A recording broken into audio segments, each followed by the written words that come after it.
Visakha police commissionerate పరిధిలో జనవరి నెల recovery వివరాలను కమిషనర్ శంకబ్రాత్ర బాగ్జీ వెల్లడించారు. ఆయన మీడియాతో మాట్లాడుతూ విశాఖ పోలీస్ కమిషనరేట్ పరిధిలో జనవరి నెల రికవరీ మేళ వివరాలు వెల్లడించారు సిపి శంకబ్రత బాగ్జీ కామెంట్స్. జనవరి నెలలో 106 చోరీ కేసులు నమోదయ్యాయి. వాటిలో 66 కేసులను ఛేదించాం. ఈ 66 కేసులలో 74 నిందితులను అరెస్ట్ చేశాం. నిందితుల నుంచి 47 లక్షల విలువైన సొత్తును స్వాధీనం చేసుకున్నాం. జనవరి నెలలో 45 లక్షల విలువైన 300 మొబైల్ ఫోన్లను రికవరీ చేశాం. విశాఖ పోలీస్ కమిషనరేట్ పరిధిలో ప్రతి నెల రికవరీ పెరుగుతూ వస్తుంది. కేసులను ఛేదించడంలో అత్యుత్తమ ప్రతిభ కనబరుస్తున్న పోలీస్ సిబ్బందికి అభినందనలు. క్రికెట్ బెట్టింగ్ కేసులో ఇప్పటి వరకు 12 మందిని అరెస్ట్ చేశాం. క్రికెట్ బెట్టింగ్లో మోసపోయిన వారు ధైర్యంగా ముందుకు వచ్చి ఫిర్యాదులు చేయాలి. ఐపీఎల్ మ్యాచ్ల నేపథ్యంలో క్రికెట్ బెట్టింగ్ జరిగే అవకాశం ఉన్న నేపథ్యంలో నిఘా పెంచాము. క్రికెట్ బెట్టింగ్ వలన ఎవరూ నష్టపోకూడదు. భద్రత. ఈరోజు బీచ్ రోడ్లో లారీ ప్రమాదం జరిగిన ప్రాంతాన్ని బ్లాక్ స్పాట్గా గుర్తించాం. భవిష్యత్తులో ప్రమాదాలు జరగకుండా చర్యలు తీసుకుంటాం.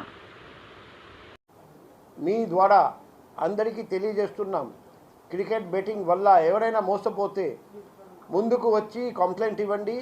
మేము కేసు రిజిస్టర్ చేసి ముద్దాయిలందరినీ పట్టుకొని వస్తాం.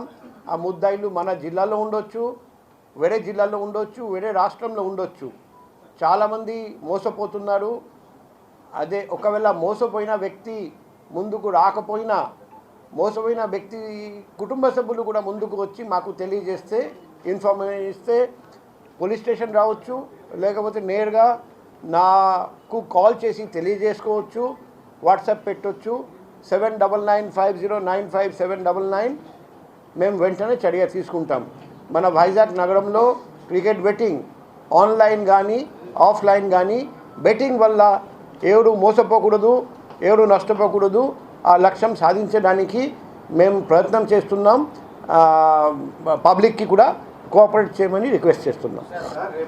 ఇప్పుడు స్పెషల్ టీం అంటే మేము నిన్ననే టెలికాన్ఫరెన్స్లో ఆల్ ఎస్హెచ్ఓస్కి చెప్పాము, ఈ క్రికెట్ సీజన్ లీగ్స్ అన్నీ జరగబోతుంది కాబట్టి మీరు స్పెషల్గా నిఘా పెట్టి క్రికెట్ బెట్టింగ్ పూర్తిగా అరికట్టాలి, అందరినీ ముద్దాయిలందరినీ అరెస్ట్ చేసి జైలు పంపాలి అని నిన్ననే చెప్పడం జరిగింది.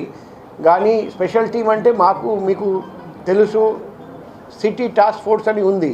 వాళ్ళకు క్రికెట్ బెట్టింగ్ మీద ప్రత్యక్షంగా నిఘా పెట్టమని చెప్పడం జరిగింది. అది కాకుండా నా ఫోన్ నంబర్ కూడా పబ్లిక్ దగ్గర ఒక వెపన్ అన్నమాట. అందరూ అది ఉపయోగించి మీ దగ్గర క్రికెట్ బెట్టింగ్ సంబంధించిన ఇన్ఫర్మేషన్ ఉంటే దయచేసి నాకు తెలియజేయండి అని రిక్వెస్ట్ చేస్తున్నాం మీ ద్వారా. 7 ప్రివెంటివ్ డిటెన్షన్ కింద డిటెన్ చేయడం జరిగింది. 5 P10DPS యాక్ట్ కింద డ్రగ్ అఫెండర్స్ని ప్రివెంటివ్ డిటెన్షన్ చేయడం జరిగింది. ఇంకా చాలా జరగబోతున్నాయి. మేము ప్రపోజల్ స్టేజ్లో ఉంది. నేను త్వరలో ఆర్డర్ పాస్ చేయబోతున్నాం. మా ఉద్దేశం ఒకటే, రౌడీ కానీ డ్రగ్ అఫెండర్ కానీ బయట తిరగకూడదు, జైలు లోపలే ఉండాలి. బయట తిరగాలంటే ఎవరు ఎటువంటి అసాంఘిక కార్యకలాపాలు, డ్రగ్ ట్రాఫికింగ్ కానీ వేరే విధంగా గుండాయిజం కానీ రౌడిజం కానీ చేయడానికి వీల్లేదు. మంచి పాయింట్ అది నేను బ్లాక్ స్పాట్గా గుర్తించడం జరిగింది. నేను DCP 1 మేడంకి, మేడం పరిధిలో వస్తుంది, మేడంకి ఇన్స్ట్రక్షన్ ఇవ్వడం జరిగింది. ఈరోజే DCP 1, ACP east, ACP traffic, ADCP traffic కలిసి అటువైపు రానియకుండా మనం పకడ్బందీగా ఏర్పాటు చేస్తాం. ఎందుకంటే 3 years బ్యాక్ కూడా మాకు తెలిసింది, ఒక వ్యక్తి అక్కడ కూర్చొని ఉంటే ఆయన ఒక SP గారి తండ్రి, ఆయన కూడా చనిపోయాడు. కాబట్టి ఫ్యూచర్లో అక్కడ యాక్సిడెంట్ జరగనీయకుండా కట్టుదిట్టమైన చర్య తీసుకోమని ఇన్స్ట్రక్షన్ ఇవ్వడం జరిగింది. అది ఇమీడియట్గా మనం అమలు చేస్తాం. అది టాస్క్ ఫోర్స్ అది పట్టుకొని పోలీస్ స్టేషన్కి అప్పచెప్పారండి. ఇప్పుడు వాళ్ళు దర్యాప్తు చేస్తే మనకు తెలుస్తుంది. నిన్న ఎయిర్పోర్ట్ ఇన్స్పెక్టర్ నాకు కాల్ చేశారండి. అది నేను ఆయనకు లోతు వరకు వెళ్ళి ఇన్వెస్టిగేట్ చేయమని, దర్యాప్తు చేయమని చెప్పాము. ఆ దర్యాప్తు భాగంగా ఏదైనా వస్తే మీ అందరికీ తెలియజేస్తాం.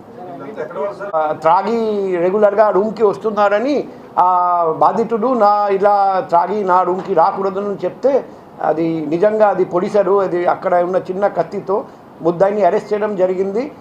రౌడీ షీట్ ఓపెన్ చేయడం జరుగుతుంది. విక్టిమ్ బాగానే ఉన్నారు, ఏమి ఇబ్బంది లేదు. ఫిల్టర్ కాపీ కేసు ఎక్కడ రిజిస్టర్ అయింది అది కన్సర్న్ ఇన్స్పెక్టర్ గారితో అడగాలి, నాకు ఐడియా గుర్తు లేదు. అదే నేను కనుక్కుంటాను. ఏ police station? Fourth town. Okay, ఇది ఫోర్త్ టౌన్ ఇన్స్పెక్టర్ సెలవులో ఉన్నాడు. అది ఇప్పుడు ఇన్ఛార్జ్ అతను చూస్తున్నారు. కొత్త ఇన్స్పెక్టర్ వచ్చినాక మేము కనుక్కుంటాం. సార్, రీసెంట్గా బ్రౌనే కాకుండా ఇంకా గంజాయితో పాటు ఇప్పుడు డ్రగ్స్ కూడా ఇంకా ఎక్కువ పెద్ద ఎత్తున వైజాగ్ వస్తున్నట్టు తెలుస్తుంది. దీని మీద ప్రత్యేక నిఘా ఉంది సార్. ఇప్పుడు చాలా క్లోజ్ కోఆర్డినేషన్ పెట్టాము. వైజాగ్లో మన అందరికీ తెలుసు, ముఖ్యంగా రూట్ ఫర్ గాజా ట్రాన్స్పోర్టేషన్ ముఖ్యంగా ఒడిశా నుండి ఈ north coastal under districts Vizag, ఈ తర్వాత గోదావరి డిస్ట్రిక్ట్ ద్వారా వెళ్తుంది. సో మేము రెగ్యులర్గా గాంజా పట్టుకుంటున్నాం. వేరే జిల్లాలో కూడా బాగా గాంజాయి పట్టుకుంటున్నారు. ఈ సింథటిక్ డ్రగ్స్ మాత్రం ఇక తక్కువ కేసులు ఉన్నాయి, అప్పుడప్పుడు కేసులు వస్తున్నాయి. ఈ అమౌంట్ కూడా చూస్తే ఎండిఎంఏ కానీ కోకెన్ కానీ దొరుకుతుంది, చాలా తక్కువ అమౌంట్. అంటే బహుశా వాళ్ళు ఎవరైనా గోవాకి వెళ్ళి గోవా నుండి తీసుకొస్తే అప్పుడు మనకు దొరుకుతుంది. మెయిన్లీ అది ఆ గోవా ప్రాంతంలో, అటువంటి ప్రాంతంలో సింథటిక్ డ్రగ్స్, బెంగళూరు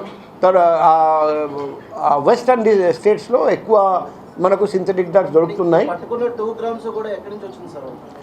పట్టుకున్న 2 గ్రామ్స్ మేము బయట చెప్పకూడదు. మేము పూర్తిగా ర్యాకెట్ని గుర్తించాము. వాళ్ళందరినీ అరెస్ట్ చేసిన తర్వాత ప్రెస్తో షేర్ చేస్తాం. ఇప్పుడు నేను ఒకరోజు రాత్రిపూట 3 గంటలకు తిరిగాము. ఆ రోజు ఒక ఫ్లైఓవర్ మీద బైక్ రేసింగ్ జరుగుతుందని చూసాము.